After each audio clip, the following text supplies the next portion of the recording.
Okay, good morning po sa inyong lahat. Okay, so ngayon, ibabahagi po namin sa inyo kung paano bumisita sa isa sa mga bahay na nakapaloob sa pag-ibig o yung tinatawag po nila na acquired asset po.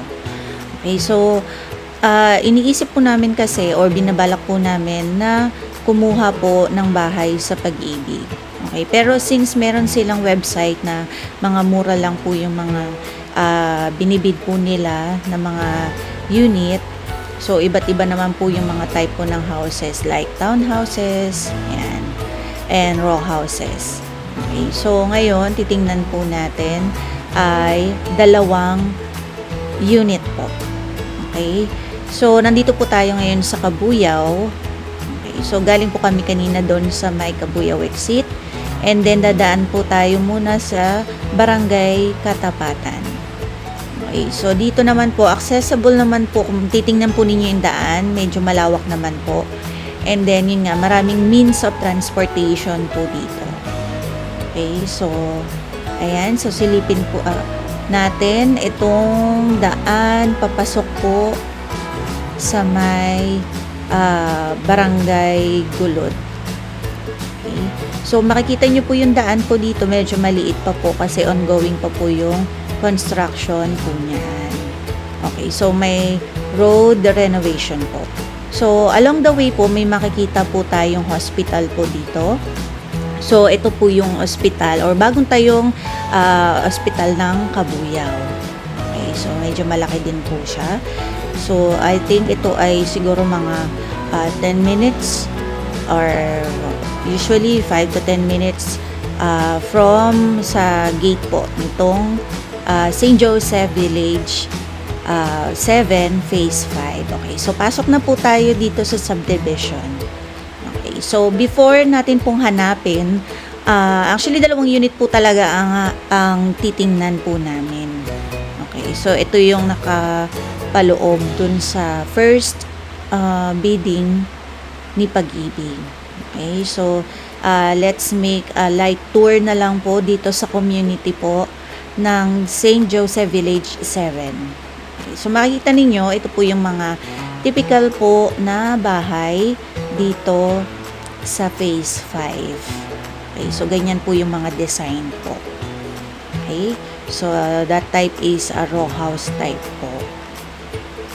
Okay, so kung makikita po ninyo, marami na rin po ang mga nakatira sa community po na to. And then meron na rin po tayong mga mini stores na makikita po sa pinaka main road. Actually, ito talaga yung main road po nila. Okay, so malawak na rin po yung daanan. Okay, so sa kaliwat kanan, meron pong commercial areas kayong mapapansin. Okay, so dito po is papasok po muna tayo sa loob pa po. Ito po ay Phase 5 pa rin naman po siya. Okay, so let's make a quick tour lang naman po. Okay, so bali yung first house po na i-visit po namin is Block 7 Lot 24 po. Okay, so ayun po. So yung po yung type is row house din po, kung ano po yung nakikita nyo po dyan na medyo maliit po na bahay.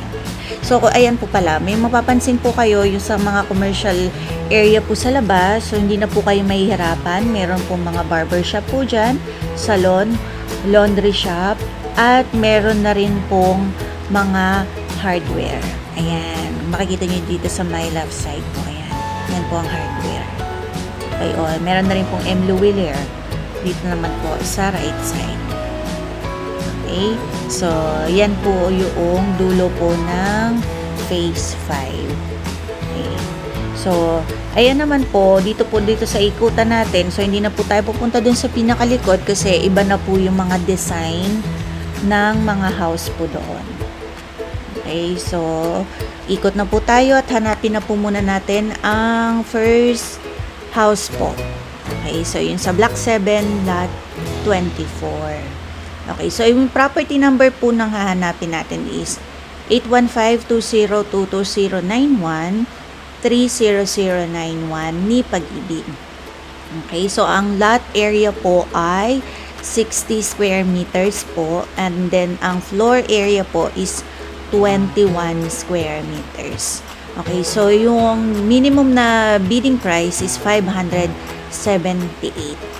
Okay, so ito po ay nakalist naman po sa kanila, ito ay unoccupied pa. Okay, ayan. So, ito na po yung unang house po. So, medyo maliit po siya, pero kung makikita nyo po is, kumbaga medyo masukal na po talaga yung lugar yan. So, baba naman po tayo. Tingnan natin. Okay, so i-check lang po natin. So, of course, ang mga pintura po ay medyo bakbak na po siya. Yung pinto ay medyo luma na rin po. Ayan. So, yan po yung structure po ng bahay. Okay, hindi na po natin siya masisilip po dun sa loob kasi sarado po siya.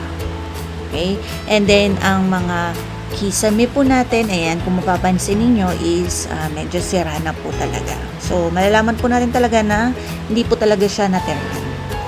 Okay? So, medyo maliit lang po yung area po na yan. Okay? And then, next naman po is yung pupunta natin ang second house, St. Joseph, okay, Block 1, Lot 30. Okay, ito naman po ay property number 815-2022-906-0113 ng Pag-ibig.